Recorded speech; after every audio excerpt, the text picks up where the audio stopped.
الحمد لله نحمده ونستعينه ونستغفره ونعوذ بالله من شرور أنفسنا ومن سيئات أعمالنا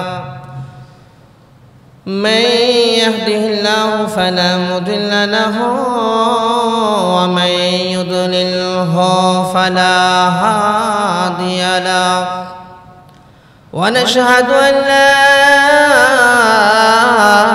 إله إلا الله وحده لا شريك له ونشهد أن سيدنا وسندنا وحبيبنا وشفيعنا ومولانا محمدا عبده ورسوله أما بعد فأعوذ بالله من الشيطان الرجيم بسم الله الرحمن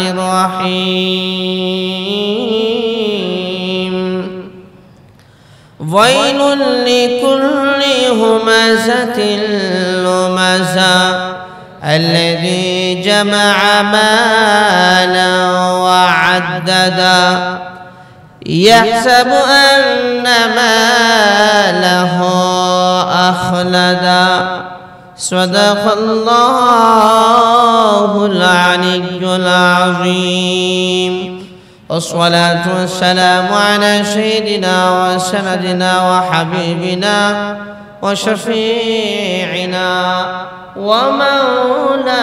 ومولانا محمد وعلى آله وأصحابه وبارك وسلم تسليما كثيرا كثيرا وقال عليه الصلاة والسلام السخاءة شجرة من أشجار الجنة أو كما قال عليه الصلاة والسلام درشر بري اللهم صل على محمد وعلى آل محمد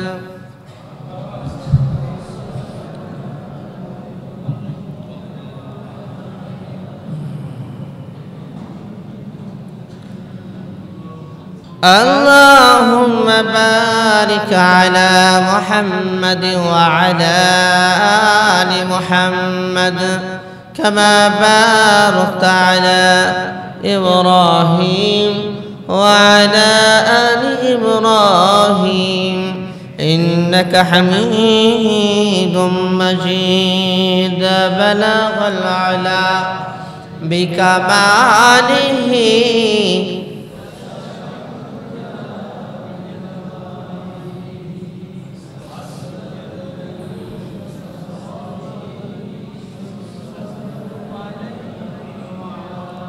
بلغ العلا بكماله كشف الدجى بجماله حسنت جميع خصاله صلوا عليه وآله الحمد لله মহান আল্লাহ সুবহানাহু ওয়া তাআলার দরবারে কালিমাতুশ শুকর আদায় করছি যে মহান আল্লাহ তাআলা আমাদেরকে জুমার দিনে দোয়া কবুলের দিনে মসজিদে আসার এবং বসার তৌফিক দিলেন শুকরিয়া তান বলি আলহামদুলিল্লাহ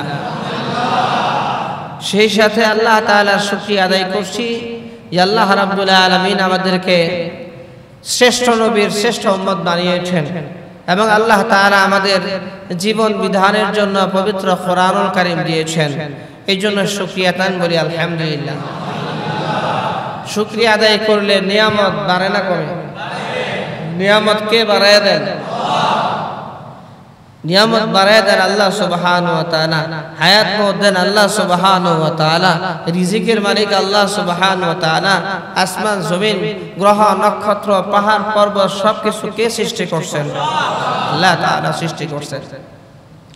মহান রব্বুল আলামিন পবিত্র কোরআনুল কারীমের 104 নম্বর সূরা, সূরা হুমাযা, সূরা হুমাযা আল্লাহ তাআলা বলেন, ওয়াইলুল লিকুল্লি হুমাযাতিল লুমাযা।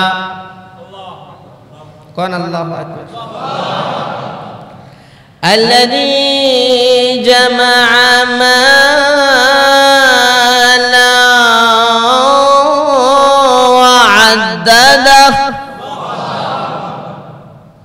আল্লাহ তাআলা বলেন, ওয়াইলুল লিকুল্লি হুমাযাতিল লুমাযা, পেছনে নিন্দাকারী আর সামনে নিন্দাকারী প্রত্যেকের জন্য ধ্বংস। নাউযুবিল্লাহ। রাব্বুল আলামিন দেখে বলেন, ওয়াইলুল লিকুল্লি হুমাযাতিল লুমাযা, সামনে যেই ব্যক্তি মানুষকে ছোটখাটো করে, তুচ্ছ-তাচ্ছিল্য করে, মানুষকে অপমান অপদস্থ করে, আবার পেছন থেকে যারা গীবত শিকায়াত করে, রাব্বুল আলামিন দেখে বলেন তাদের জন্য হইল ওয়াইল, ধ্বংস। তাদের জন্য কি? ধ্বংস। ওয়াইলুল লিকুল্লি হুমাযাতিল লুমাযা, সামনে পিছনে নিন্দাকারীর জন্য ধ্বংস। হাদিসের মধ্যে এই নিন্দাকারীদের ব্যাপারে কঠিন সতর্কবাণী আল্লাহ রাসূল করেছেন। হুজুর সাল্লাল্লাহু আলাইহি ওয়াসাল্লাম বলেছেন, মেরাজের রাত্রিতে আল্লাহ তাআলা আমাকে জান্নাতও দেখাইছেন, জাহান্নামও দেখাইছেন। আল্লাহ রাসূল জান্নাতও দেখছেন, জাহান্নামও দেখছেন। জাহান্নামে কিছু মানুষদেরকে কিভাবে শাস্তি দেওয়া হচ্ছে আল্লাহ রাসূল বর্ণনা করেছেন। আল্লাহ আমি দেখতে পেলাম জাহান্নামের ভিতরে এক লোককে শাস্তি দেওয়া হচ্ছে এইভাবে যে তার মুখ থেকে একদম পিছন দিক পর্যন্ত করাত দিয়ে কেটে ফেলা হচ্ছে। নাউযুবিল্লাহ। মুখ থেকে, মুখের মধ্যে করাত ধরে এক মুখ তাকে বারবার কেটে ফেলছে। আল্লাহ নবী হযরত জিবরাইল আলাইহিস সালাতু ওয়াস সালামকে জিজ্ঞেস করলেন, জিবরাইল রে, এটা কোন ব্যক্তি, তার কি অন্যায়, এ কেমন ধরনের শাস্তি? জিবরাইল আলাইহিস সালাতু ওয়াস সালাম ডেকে বলেন, ইয়া রাসূলুল্লাহ, ইয়া হাবিবাল্লাহ, সকাল যখন হতো সো এলাকায় ঘুরে ঘুরে একজন আরেকজনের নামে মিথ্যা অপপ্রচার চালাইতো। আল্লাহ আমি কিছু মানুষদেরকে দেখেছি জাহান্নামের মধ্যে আগুনের কাঁচি দিয়ে তাদের ঠোঁটগুলো কাটা হচ্ছে আর হাউমাউ করে চিৎকার করতেছে। নবীজি ডেকে বলেন, জিবরাইল, ব্যাপার কি? তাদের ঠোঁট আগুনের কাঁচি দিয়ে কেন কাটা হচ্ছে? আল্লাহ নবীর প্রশ্নের জবাবে জিবরাইল আলাইহিস সালাতু ওয়াস সালাম ডেকে বলেন, ইয়া রাসূলুল্লাহ, ইয়া হাবিবাল্লাহ, এরা হলো ওই সমস্ত বক্তা যারা বয়ান করে, সুন্দর সুন্দর কথা বলে, সুন্দর কিন্তু যা বলে নিজেই আমল করে না, বেআমল বক্তা। আলেম তো অনেক বড়, বক্তা তো অনেক বড়, কথা সাংঘাতিক সুন্দর, দিলে লাগার মতো কথা, কিন্তু আমল নাই। কয়াবে আমল বক্তাদের ঠোঁট আগুনের কাঁচি দিয়ে বারবার কাটা হবে, এটা হবে তার ভয়ঙ্কর শাস্তি। জোরে জোরে কন্যা নাউযুবিল্লাহ। আল্লাহ নবী দেখে বলেন, কিছু মানুষদেরকে আমি দেখেছি তাদের হাতের আঙ্গুলগুলি হলো তামার, নখগুলো অত্যন্ত বড় বড়। তারা নিজের হাতের আঙ্গুলি দিয়ে চেহারার গোশতগুলি আস্তে গোশতগুলো ছিঁড়ে তারা ফেলছে, আরেক বনার মধ্যে আসে ছিঁড়ে খাচ্ছে। আবার তাদের বুকের মধ্যে ওই আঙ্গুল দিয়ে আছড়াচ্ছে আর হাউমাউ করে চিৎকার করতেছে, চেষ্টা করতেছে হাত ফিরে রাখার জন্য, কিন্তু নিজের হাত নিজের কন্ট্রোলে নাই, বরং বারবার চেহারার মধ্যে হাত যায়, বারবার বুকের মধ্যে হাত যায়। জিবরাইল আলাইহিস সালাতু ওয়াস সালাম দেখে দেখে বলেন, ওগো নবীজি, এরা হলো ওই সমস্ত মানুষ যারা দুনিয়ার জমিনে আরেক ভাইয়ের গোশত খেত, অর্থাৎ আরেক ভাইয়ের নামে গীবত শেখায়ত করত। নাউজুবিল্লাহ, জবর আসতে কইতেছে, আবার কন্যা নাউজুবিল্লাহ। আল্লাহ আমাদের সবাইকে হেফাজত করেন। গীবত হলো গীবত, কইতে জবর মজা লাগে, কইতে জবর মজা লাগে। অমুকে বালা না, অমুকে খারাপ, অমুক তমুক, কইতে জবর মজা। আরো বানায় টানায় সুন্দর মতো কেমনে কইলে এটারে সুন্দর মতো উপস্থাপন করা যাবে। গীবত হলো গীবতের মতো লাগে, কইতে জবর মজা লাগে, কিন্তু এর ভয়াবহ পরিণতি যেরকম ভাবে জাহান্নামের মধ্যে শাস্তি, দুনিয়ার জমিনও বলে যে যেই ব্যক্তি গীবত করলো, এই গীবতকারী ব্যক্তির আমলনামায় সওয়াব থাকলে যার নামে গীবত করতেছে তার আমলনামায় চলে যেতে থাকে। নাউজুবিল্লাহ। তার মানে সারাদিন কষ্ট করে যা কামাইছেন, দিন শেষে আরেকজনকে দিয়ে দিলেন যে ভাই নেন, যা কামাই করছে আপনি দিয়ে দিলেন। কি মহান ব্যক্তি, যা কামাই করলো সব আরেকজনকে দিয়ে দিল। কত মহান যে ভাই যা আমল করছি, নামাজ রোজা হজ যাকাত যা করছি, দান সদকা, এই যে নেন, সব সওয়াব আপনাকে দিয়ে দিলাম। কি মহান ব্যক্তি। আমাদের এক বুজুর্গ ছিলেন, উনি এক মসজিদে নামাজ পড়াইতেন, ওনার নামে খালি গীবত করত, ওনার নামে গীবত করত এক লোক। তো হুজুর করলেন কি, প্রত্যেক দিন কিছু টাকা, কিছু মিষ্টি, কিছু জিনিস হাদিয়া দিতেন, কিছু কিছু করে। তো এই লোকটা চিন্তা করলো, হুজুর তো সাংঘাতিক ভালো, আমারে হাদিয়া দেয়, তোহফা দেয়, খুব আদর করে, মহব্বত করে, হুজুরের নামে আর গীবত করবো না, এই গীবত করা বন্ধ করে দেবে। এখন হুজুর আর তার বাসায় হাদিয়াও দেয় না, কিছু দেয় না, কিছু পাঠাও না। আর ওই লোক বলতেছে, হুজুর ব্যাপার কি বুঝলাম না, হ্যাঁ দৈনিক আপনার নামে বদনাম করতাম, দৈনিক আমার বাসায় কিছু পাঠাইতেন, হ্যাঁ বদনামও করি না, কিছু দেনও না, কারণটা কি? হুজুর কয়, ভাই আগে আমি কিছু পাইতাম, এই জন্য আপনার দিতাম, এখন কিছু পাইও না, কিছু দেও না। না হুজুর, আপনার তো জীবনে আমি দাওয়াতও দেই নাই, আপনার কোনোদিন হাদিয়া তোহফাও দেই নাই, তো এরকম তো আমার মনে পড়তেছে না। কয় না ভাই, আপনি দৈনিক কিছু কিছু দিচ্ছেন। বলে কি, আপনি যখন আমার নামে বদনাম করছেন, আপনার আমল নামায় থেকে সওয়াব আমার আমল নামায় আসতেছিল। একজন আরেকজনকে সওয়াব দেওয়া, নেকি দেওয়া, এটা কি চারটাখানি কথা। আমি পাইছি সওয়াব, আর বিনিময়ে কিছু আপনারে কিছু সওয়াবের বিনিময় তো আর হয় না, কিছু দিছি সামথিং। আর এখন সওয়াবও পাই না, আপনি দেনও না সওয়াব, এই জন্য আমি আর হাদিয়া তোহফাও দেই না। এই জন্য গীবত, আল গীবাতু আশাদ্দু মিনাল জিনা, গীবত হলো জিনার চাইতে আরো ভয়াবহ। নাউজুবিল্লাহ। আর একটু জোরে কন্না নাউজুবিল্লাহ। আল্লাহ রাব্বুল আলামিন দেখে বলেন, ওয়াইলুল লিকুল্লি হুমাযাতিন লুমাযা, সামনে পিছনে বদনাম নিন্দাকারীদের জন্য দুর্ভোগ, তাদের জন্য ধ্বংস। আল্লাযী জামাআ মালান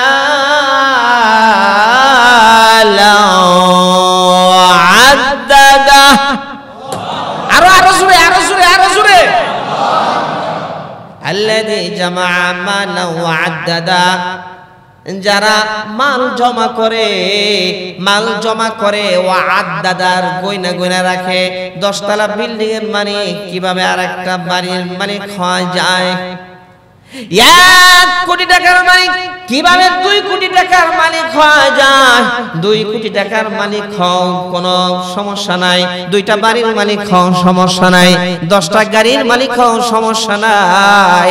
আল্লাহ যে তোমাকে মাল দিয়েছেন, সম্পদ দিয়েছেন, সেই মাল থেকে আল্লাহর রাস্তায় তুমি খরচ করো কিনা, আল্লাহর রাস্তায় তুমি দান করো কিনা, মালের যাকাত ঠিকমতো আদায় করো কিনা, তোমার মালের মধ্যে গরিবদের হক রয়েছে, গরিবদের হক ঠিকমতো দিচ্ছ কিনা, তোমার মালের মধ্যে মা বাবা ভাই বোনের হক রয়েছে ঠিক মতো দিচ্ছ কিনা, স্ত্রীর হক রয়েছে, সন্তানদের হক রয়েছে, হক আদায় করতেছ কিনা।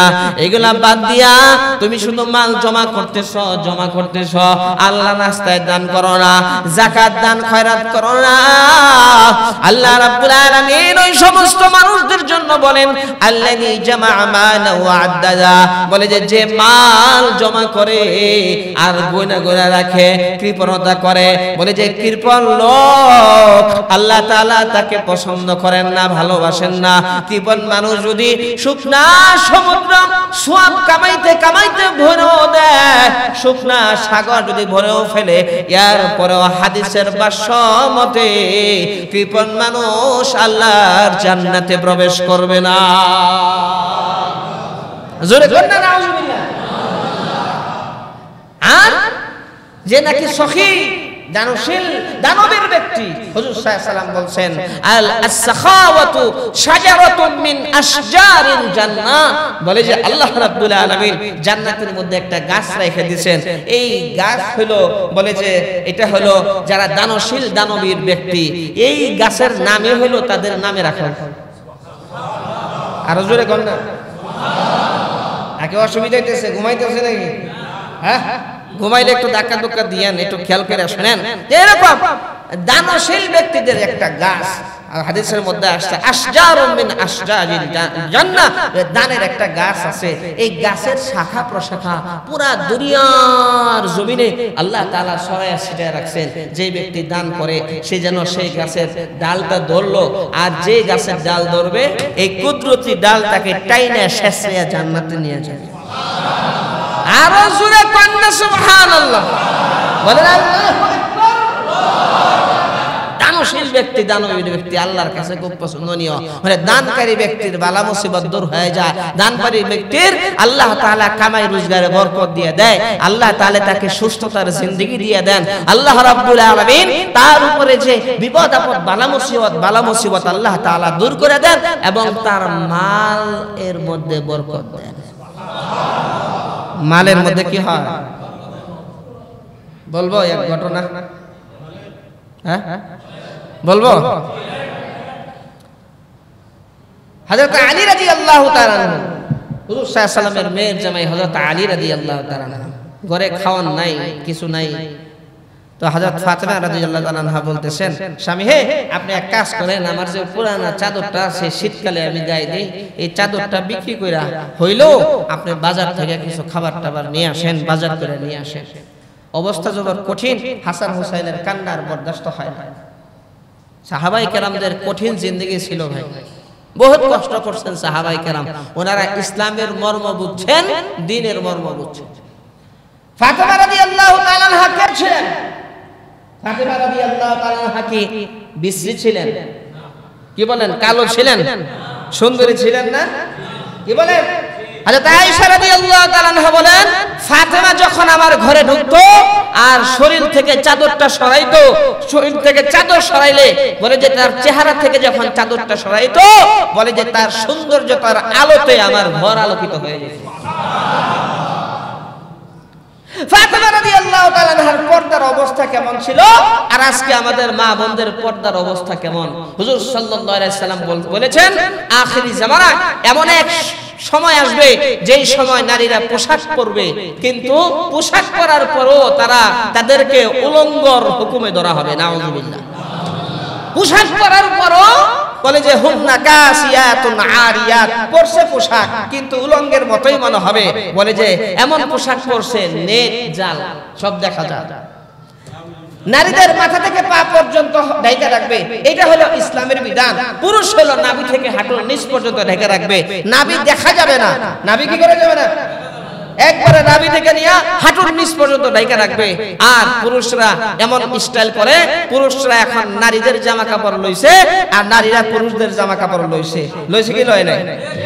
নারীরা বলে যে জিন্সের প্যান্ট পরা এরপরে রাস্তায় বের হইলো, আবার এমন এক পোশাক পরেছে নিচে ভালো মতো ডাকে না, পেট পুট সব দেখা যায়। হুজুর সাল্লাল্লাহু আলাইহি ওয়াসাল্লাম বলছেন পরবে পোশাক কিন্তু উলঙ্গের মতোই মনে হবে। এই যে তার দেখা যাইতেছে, বলে মাথা থেকে পা পর্যন্ত ঢাকার হলো বিধান নারীদের, আর সেই নারী তার শরীর দেখায় চলতেছে। উদ্দেশ্য কি? উদ্দেশ্য হইলো আমি কত সুন্দর। নাউজুবিল্লাহ বলে, আবার কন্যা নাউজুবিল্লাহ। কদিন স্টাইল আসছিল ছেলেদের সিরা প্যান্ট ছিল কি ছিল না? ছিঁড়া প্যান্ট আপনার রান দেখা যায়, দেখা যায়। কি যে লজ্জাজনক বিষয়, বলে যে ইহুদি খ্রিস্টানদের চক্রান্ত হলো মুসলমান ছেলেদের চরিত্র নষ্ট করা। আর এই চরিত্র নষ্ট হলো মেয়েদের মাধ্যমে। নিত্য নতুন স্টাইলের নামে উলঙ্গ বেহায়াপনা তারা ছড়ায় দেয়। ছড়ায় দেওয়ার পরে ছেলেরা যখন এটা দেখে বলে যে ছেলেদের চরিত্র নষ্ট হয়ে যায়। কারণ পুরুষ মানুষ, যুবক মানুষ, ইয়াং মানুষ, তার নজর যখন নাকি বেগানা নারীর দিকে যায়, পেটের দিকে যায়, চেহারার দিকে যায়, তখন অবস্থা কেমন হয়? বলে যে শয়তানও খুশাইছে, দেখ দেখ দেখ আইতাছে। কথা ঠিক তবে ঠিক। আর একটু জোরে বলেন। আপনি মাছ বাছছেন, আপনার বেগম মাছ বাছছে, মাছ ভাজার পরে এরপরে মনে করেন মাছের যে ভাজা মাছের যে পাত্রটা এটা খোলা রাখছেন, খোলা রাইখা বিড়ালকে বলতেছেন, এই বিড়াল খবরদার এদিকে তাকাবি না, হামলা করবি না, আসবি না, তোর 144 জারি করলাম, খবরদার আসবি না, আসতে তোরে 100টা বেতের বাড়ি দেব। বিড়াল কয় রাখবা খোলা, রাখবা, গ্রান আসবে আমার নাকে, আবার তাকাইলে ওখানে মুখ লাগাইলে তুমি আইন জারি করবা 144, তোমার এই জাতের আইন আমার ঠ্যাঙ্গেও মানবে না। কথা ঠিক না ঠিক? কথা ঠিক না ঠিক? ঠিক তেমনি ভাবে মহিলা একটা মনে করেন আলতাসনু পাউডার আলকাতরা যা আছে সব লাগাইয়া উষা জুতা পয়রা এরপরে অর্ধনগ্ন হইয়া হাঁটিয়া হাঁটিয়া মোরাইয়া মোরাইয়া রাস্তা দিয়া যাবে। আর ছেলেরা তাকাইলেই কয় ইফটিজিং করছে, ইফটিজিং করছে, ইফটিজিং এর আইন করা হবে। যুবকেরা বলে পর্দা ছাড়া চলো, আর তোমার সুন্দরতা দেখেও চলবা, মোরায় মোরায় হাঁটবা, আবার তাকাইলেই ইফটিজিং এর আইন, এই জাতের আইন আমাদের ঠ্যাঙ্গও মানবে না। কথা ঠিক না ঠিক? এই জাতের আইন করতে হলে পর্দার ব্যবস্থা করতে হবে। এই জাতের আইন করতে হলে নারীদের যে পোশাক পরিচ্ছদ ঠিক করতে হবে। নারীরা যখন পর্দা করবে তখন দেখা গেছে যখন তাদের সৌন্দর্যতা ছেলেদের চোখে নজরে পড়বে না, তখন ইফটিজিংও হবে না। কথা ঠিক না ঠিক? আল্লাহ নবী শরবি রাহমাতুল লিল আলামিন দুনিয়ার জমিনে যখন আসেন, আল্লাহ তাআলা যখন প্রেরণ করেন, মক্কা সহ পুরা পৃথিবী অন্ধকারে নিমজ্জিত ছিল। মক্কার যুবকদের অবস্থা বড় ভয়াবহ ছিল। মক্কার যুবকদের অবস্থা বড় ভয়াবহ ছিল। হযরত ওমর রাদিয়াল্লাহু তাআলা সম্পর্কে বর্ণিত হয়েছে, ওমর রাদিয়াল্লাহু তাআলা তার মধ্যে একজন ছিলেন। বলে যে ওমর রাদিয়াল্লাহু তাআলা রাস্তা দিয়ে হাঁটা যান মরুভূমি, আর দেখে বিপরীত দিক থেকে একজন মহিলা আসতেছে। মহিলা যখন আসতেছে, মহিলা জানে মক্কার যুবকদের চরিত্র ভালো না, মহিলার ভালো মতোই জানা। মরুভূমি, আশেপাশে কোনো যুবক নাই, আশেপাশে কোনো মানুষ নাই, কোনো জন নাই, কোনো পুরুষ মহিলা নাই, কেউ নাই, আশেপাশে কেউ নাই। এক যুবক আসতেছে আর আমি একা মহিলা মানুষ। হায় হায় সর্বনাশ, আজকে বুঝি আমার ইজ্জত চলে যাবে, আজকে আর আমার ইজ্জত হেফাজত করতে পারবো না। মনে মনে সে ভয় করতেছে আর মালিককে ডাকতেছে। হঠাৎ করে যুবক যখন মহিলার সামনে চলে আসলো, মহিলার সামনে আসার পরে বলে, ও মা, সুবহানাল্লাহ, মা গো, ও মা, রাস্তা হারায় ফেলাইছেন নাকি? ও মা, কোথায় যাবেন, কোথায় যাবেন, কেমনে যাবেন, আসেন আপনাকে আগায় দেয়। এবার মহিলা আশ্চর্যান্বিত হয়ে যায়। মহিলা যুবকের দিকে তাকায় বলে, কে গো তুমি? আরে যুবক, কে রে তুই? মক্কার যুবকদের তো চরিত্র ভালো না, পুরা দুনিয়ার মধ্যে নাম করা। এই যুবক তুই কে? তুই আমাকে মা বলে সম্বোধন করলে। যখনই মা বলে সম্বোধন করেছিস, আমি কনফার্ম হয়ে গেছি তোর মাধ্যমে আমার কোনো ভয় নাই, তোর মাধ্যমে আমার কোনো টেনশন নাই। না ঘুমায় যান গা, সুবহানাল্লাহর জোরে কয়েন না, ঘুমাই যান। দুর্বল যুবক দেখে দেখে বলে, ও মা, আমার নাম হলো উমর, আমার বাবার নাম হলো খাত্তাব। ওগো মা, আমার চরিত্রের পরিবর্তন হয়ে গেছে। আর যেই সমস্ত যুবকেরা ইসলাম গ্রহণ করেছে তাদের চরিত্রের পরিবর্তন হয়ে গেছে। আপনি জানেন নি মক্কার মধ্যে এক নবীর আবির্ভাব হয়েছে। ওই নবী হলেন রাহমাতুল লিল আলামিন। আর ওই নবীর উপরে কোরআনুল কারীম নাযিল হয়েছে। আল্লাহর কোরআনের উসিলায় আর নবীর উসিলায় আমাদের চরিত্র পরিবর্তন হয়ে গেছে। হুজুর সাল্লাল্লাহু আলাইহি ওয়াসাল্লাম দুনিয়ার জমিনে আসেন কোরআন নিয়ে। আল্লাহ রাসূল সাল্লাল্লাহু আলাইহি ওয়াসাল্লাম কোরআনের মাধ্যমে মানুষের পরিবর্তন ঘটাইছেন। মানুষ যখন ইসলাম গ্রহণ করেছে, দ্বীনি তালিম পাইছেন, হুজুর সাল্লাল্লাহু আলাইহি ওয়াসাল্লামের মাধ্যমে পুরো জাতি পরিবর্তন হয়। কোরআন দিয়ে দেশ চালান, দেখবেন পুরো দেশ পরিবর্তন হবে। কোরআন দিয়ে এলাকা চালান, পুরো এলাকা পরিবর্তন হয়ে যাবে। কোরআন দিয়ে বিচার করেন, দেখবেন বিচার কার্য পরিবর্তন হয়ে যাচ্ছে। আর অশান্তি হবে না, দুর্নীতি হবে না, কারণ কোরআন দুর্নীতিকে পছন্দ করে না। কথা ঠিক না? আরো জোরে কর। বলে যে ওই বিচারে তোরে যদি জিতাইয়া দেই কেমনে কি কয় দিমনি চা খাইবেন লেগে 10,000, চা খাইবেন লেগে কত হাজার, তুই 10,000 দিলে কি হইব? আরেকজনে তো 20,000 সারতেছে, কি করবি? দেখছিলি বাটপার, ওরে বাটপার। কথা ঠিক না বেঠে? আসরের মাঠে আল্লাহর সামনে দাঁড়াইয়া কড়াই গন্ডায় হিসাব দিতে হবে। এই বেটা বিচারক, হিসাব দে। জনগণের কাছ থেকে খাইছস আর বিচার করছস, যেই দিকে মাল সেই দিকে তোর ফয়সালা। কথা ঠিক না বেঠে? আরো জোরে বলেন। এই জন্য কোরআন দিয়া বিচার কার্য করলে, কোরআন দিয়া সমাজ চালাইলে, রাষ্ট্র চালাইলে, দেশ চালাইলে, পৃথিবী চালাইলে শান্তি আর শান্তি। মুহাম্মদুর রাসূলুল্লাহ সাল্লাল্লাহু আলাইহি ওয়াসাল্লাম কোরআন দিয়া দেশ চালাইছেন। বলে যে মদিনার ইসলাম আর মদিনার সংবিধান, first written constitution of the world, পৃথিবীর ইতিহাসে সর্বপ্রথম সংবিধান হুজুর সাল্লাল্লাহু আলাইহি ওয়াসাল্লাম বানিয়েছেন।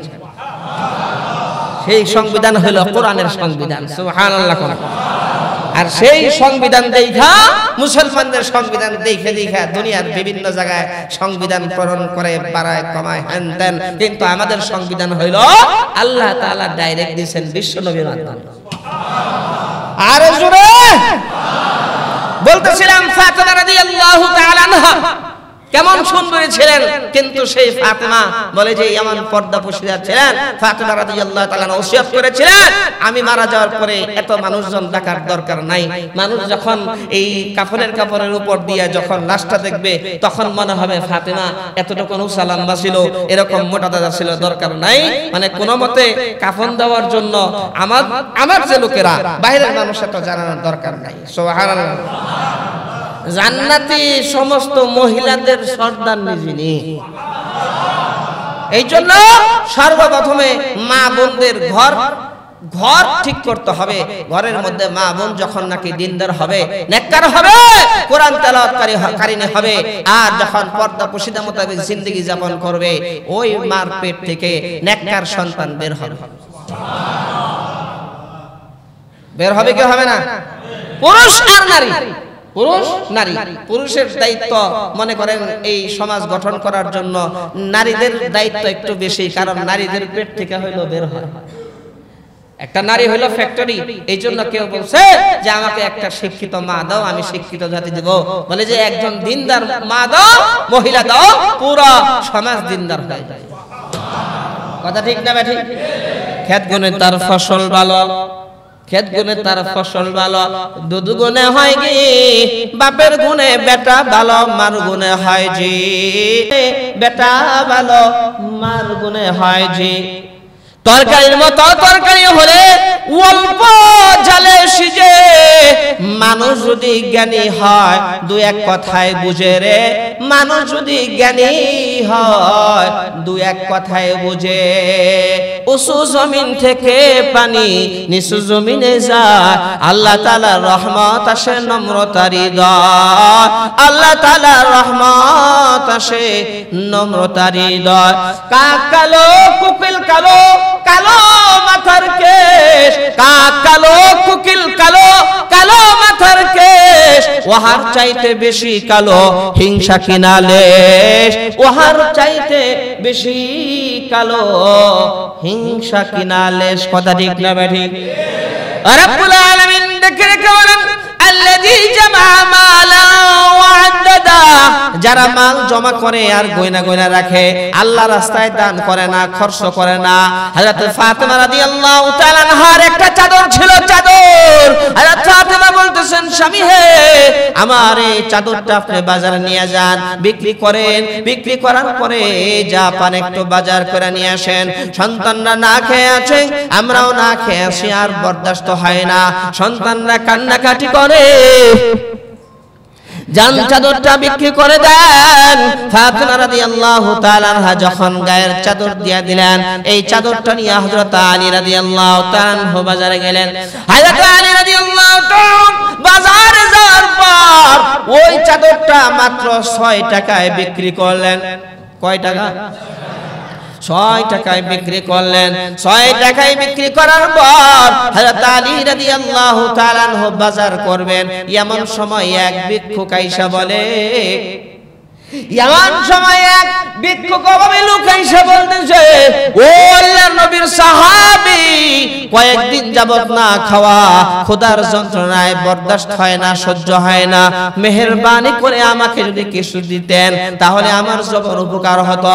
হযরত আলী রাদিয়াল্লাহু তাআলা আনহুর হাতে 6 টাকা, এই 6 টাকা ভিক্ষুককে দিয়ে বললেন, যাও তোমারে আল্লাহর ওয়াস্তে দিয়ে দিলাম।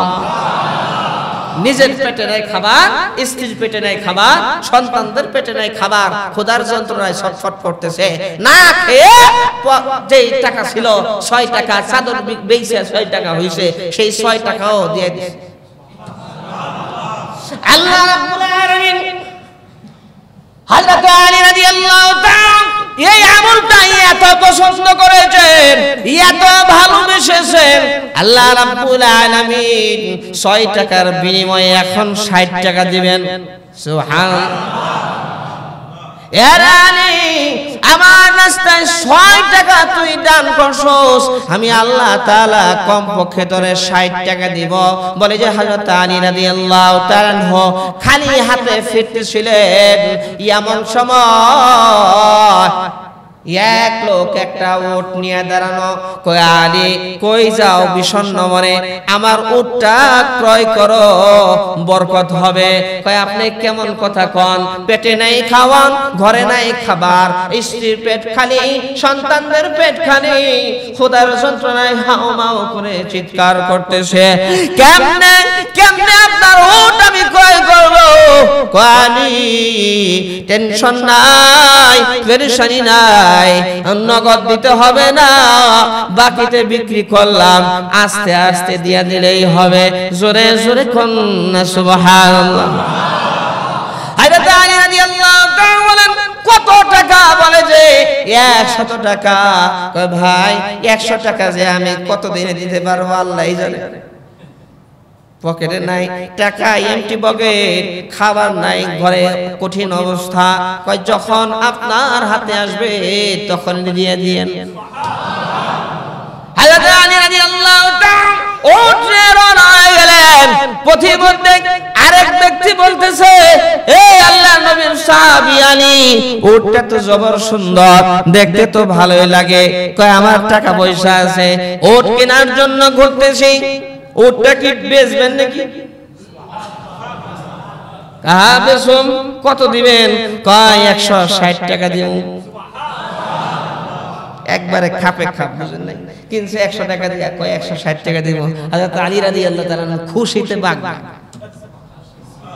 সুবহানাল্লাহ বলেন। এই পিছনের ভাড়া খালি ঘুমান না, সুবহানাল্লাহ কোন বললেই লাভ। এত লাভ, এত ফায়দা, বাবারে বাবা।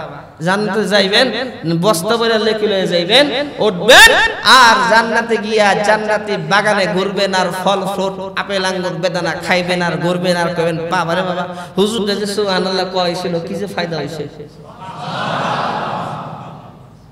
পারবো তো ইনশাআল্লাহ? বললেই লাভ, বললেই লাভ, বললেই লাভ। হুজুর সাল্লাম বলছেন সুবহানাল্লাহ আলহামদুলিল্লাহ লা ইলাহা ইল্লাল্লাহ আল্লাহু আকবার বললে তার কার গুনাহগুলো এমন ভাবে ঝরে যায় যেরকম গাছের পাতা ঝরে যায়। হুজুর সাল্লাল্লাহু আলাইহি ওয়াসাল্লাম শীতকালে যাইতেছিলেন গাছের নিচ দিয়া, এই যে গাছের পাতাগুলা পড়তেছে, আল্লাহ রাসূলের হাতে যে লাঠি ছিল, লাঠি একটু বাঁকা টাইপের ছিল, স্টাইল করা, এরকম খোঁচা মারলেন আর গাছের যে পাতাগুলা পড়তেছিল জোরে জোরে পড়তেছিল। হুজুর সাল্লাল্লাহু আলাইহি ওয়াসাল্লাম বলেন ইন্নাল হামদালিল্লাহ ওয়া সুবহানাল্লাহ ওয়া লা ইলাহা ইল্লাল্লাহ আল্লাহু আকবার তুসাকিতু যুনুবাল আবদি, বলে যে এই তাসবিহগুলা বান্দার গুনাহগুলা ঝরায়া দেয়।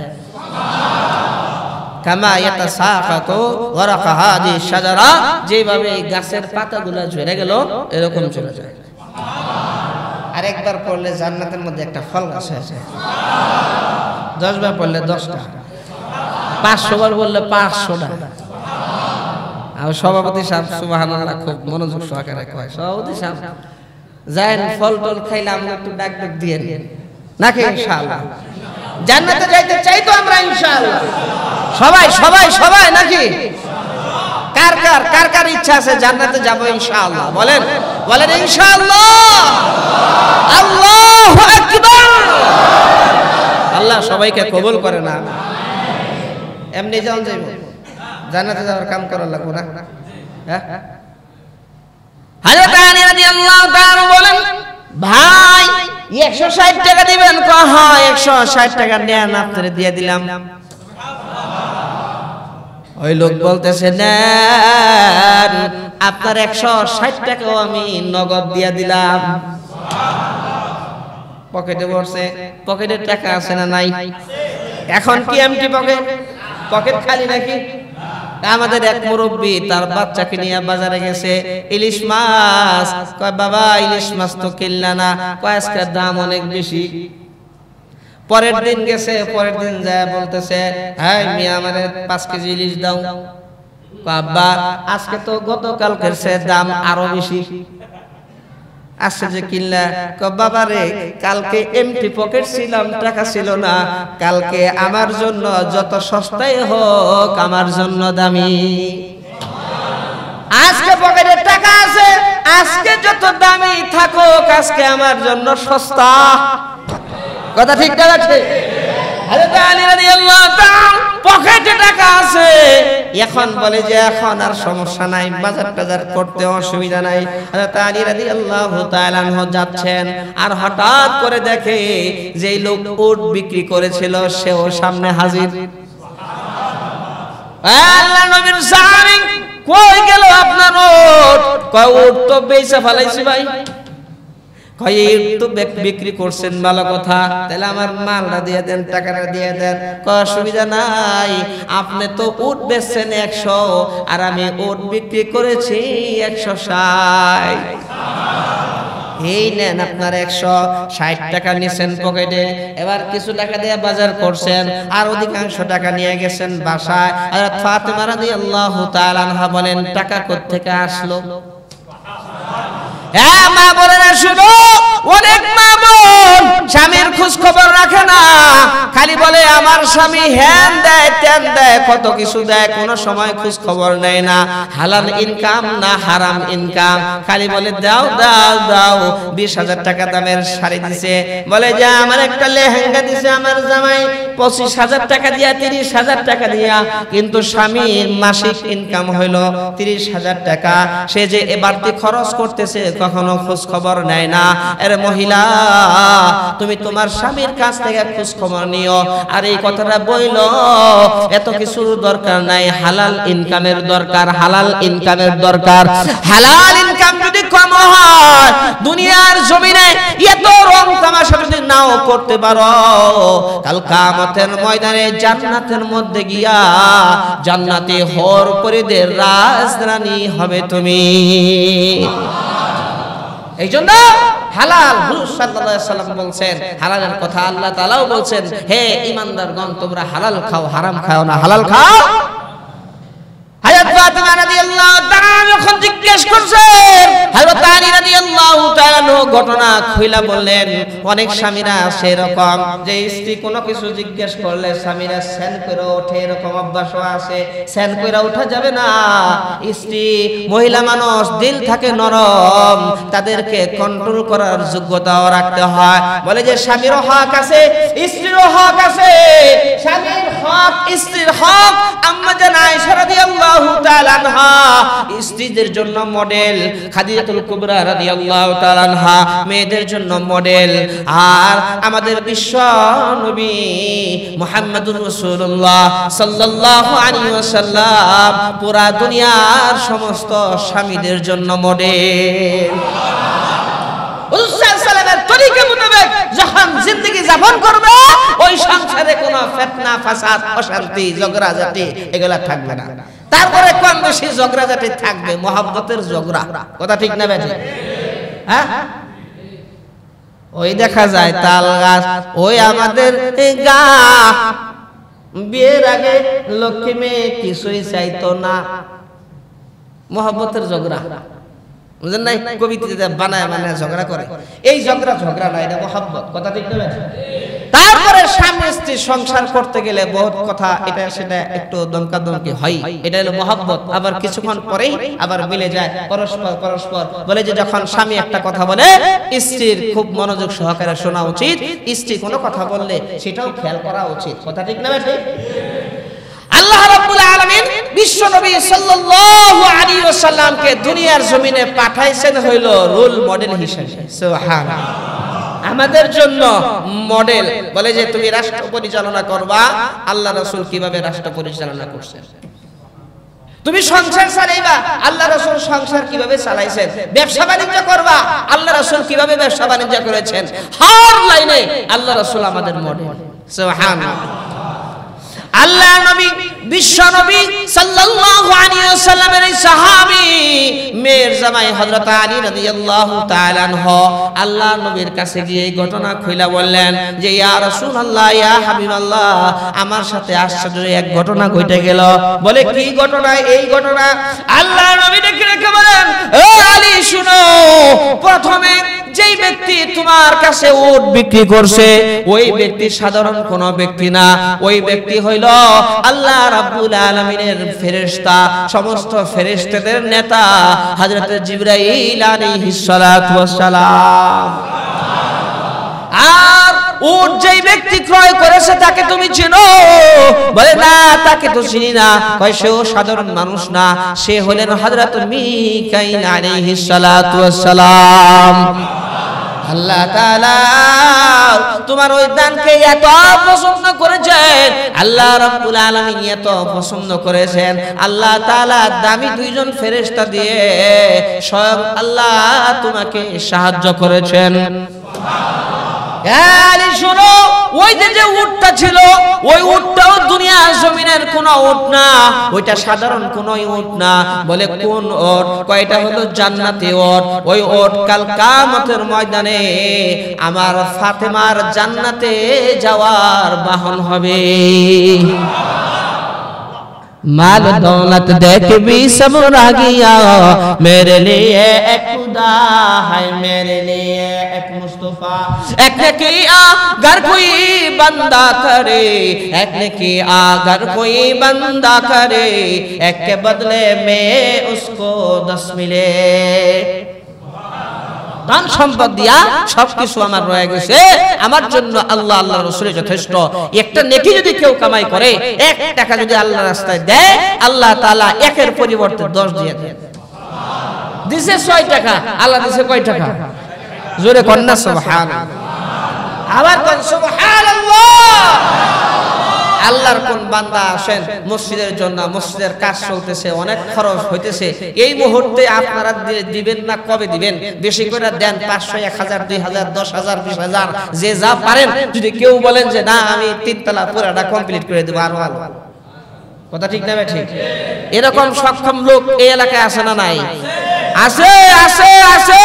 দেওয়ার জন্য মন লাগবে, মন দিল লাগবে। দেওয়ার জন্য মন লাগে, মন ছাড়া হয় না। কথা ঠিক না বেটে? দিল লাগবে, দিল। সাহাবায়ে কেরামদের দিল ছিল, সাহাবায়ে কেরাম কেরামদের জিল ছিল, বলে যে ফাতেমা রাদিয়াল্লাহু তাআলা আনহা একটা নতুন জামা, একটা পুরান জামা, মাত্র নতুন জামাটা বানাইছে। একজন আসছে, কয় একটা পরার জন্য একটা কিছু জামা দিলে ভালো হইতো। হযরত ফাতেমা চিন্তা করলেন নতুনটা দিব না পুরান না, বলে যে অবশেষে নতুন জামাটা দিয়ে দিলেন। জিজ্ঞেস করে সবাই, পুরানটা দিলেও তো পারতেন, কয় না নতুনটা দিলাম। আল্লাহ তাআলা বলছে পছন্দের জিনিস না দিলে সফলতা অর্জন করা যায় না, এই জন্য পছন্দের জিনিস আল্লাহ দিয়ে দিলাম। এরা জান্নাতে যাইব, জান্নাতের সর্দার নেই হইব নাকি অন্য কেউ হইব? আল্লাহু আকবার। তাদের যেমন ঈমান ছিল, আমলও তেমন ভালো ছিল। আল্লাহর কোন বান্দা আছেন 10 বস্তা